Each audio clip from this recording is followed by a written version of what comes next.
This is The Legends and Myths of Hawaii by His Hawaiian Majesty Kalakaua. So I probably butchered that. My apologies. This was a fun read.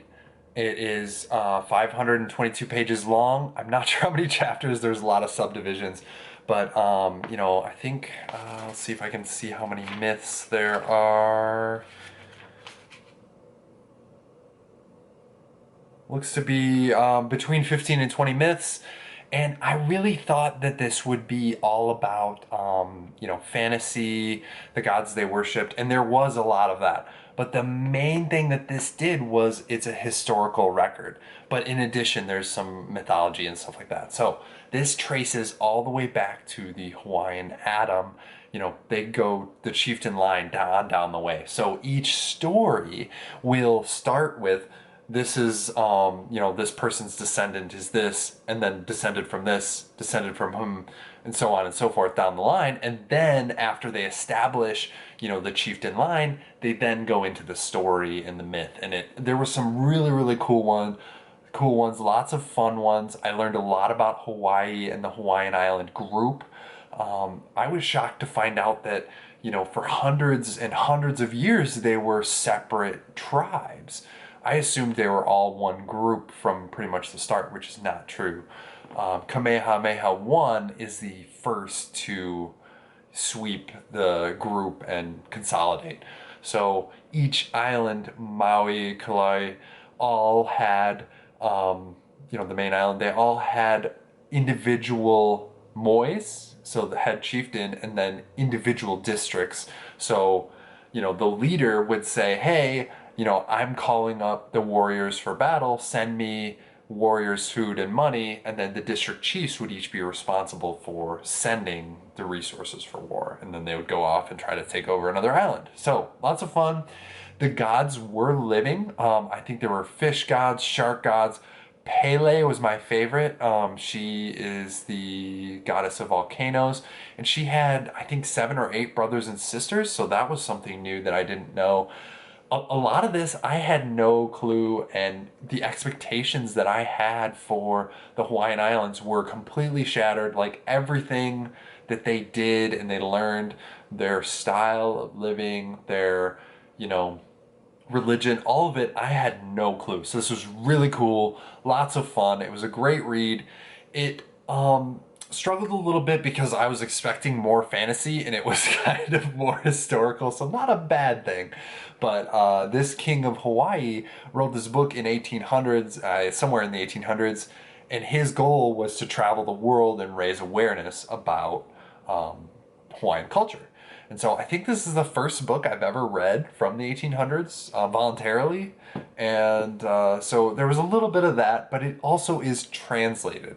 It was an oral history. These were chants and songs and stories told in the Hawaiian language, translated into English. So there's always something that's lost during translation. But in general, the stories were really cool and really exciting. Just know that there's a historical twist to all of them. The stone knife was a fun one. Or, sorry, the iron knife, my mistake. A Japanese sailor or ship gets marooned on the island and he has a sword, right? Prior to this, all of the Hawaiian weapons were stone or bone, or wood, or, something to that effect. And so he has a sword made of metal. And so it was a cherished object that, made it down through the line. Lots of idols. I didn't realize that there was like a priesthood and then the kingdom, and they were kind of hand in hand in that the priests were almost on the same level as the king. And they were actually responsible for passing down a lot of these stories, was the priesthood. They would reserve gardens and streams and stuff, just like how the kingdom could say this is the king's land. The priesthood could also do that same thing. There was a lot of mysticism, reading of not futures but prophecies. I'm trying to remember what it was called, auguries or something like that. And so before going off to war, a king would say, hey, read the results, let me know, is it favorable or not? And they could even make decisions based on that. They could say, hey, maybe this isn't the best idea. I'm not going to go to battle right now. So that was kind of neat. Um, I liked the feathered helmets and the feathered chieftain outfits. And then one other thing that really stood out to me was inbreeding. The chieftain line, the royal line, they didn't report any issues with inbreeding.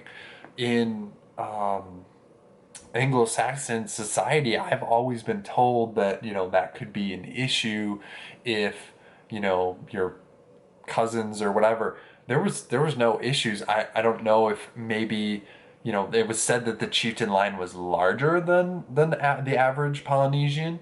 I don't know if that was maybe part of it, but yeah, that was something neat to learn and something that really surprised me. But lots of fun stories, lots of fun adventures, and really it is a cultural adventure. And how the original, it's thought, we don't know for sure, but it's thought that the original Hawaiians got to Hawaii from Papua New Guinea and Malaysia and all that stuff from hopped from different islands that no longer are above sea level. So those are no longer there, and they were not marooned, but pretty much stuck there. And I think the first visitors from Europe weren't even till like the 16 or 1700s. So they had a lot of experience in local cultural just dominance, right? They didn't have neighbors per se. So anything on the island, it was pretty much across the island group was pretty similar. So really neat, lots of fun. If you've been to Hawaii, if you're thinking about going to Hawaii, this might have some of the locations. Like I've been to Hana, lots of fun. Highly recommend Maui. But yeah, I mean, there were a couple mentions of Hana and different chieftains from that area. This is a great read. So, and as always, buy your books used. This has an unfortunate label there in the wrong place. But yes, this one came from Discover Books. So remember to buy your books used.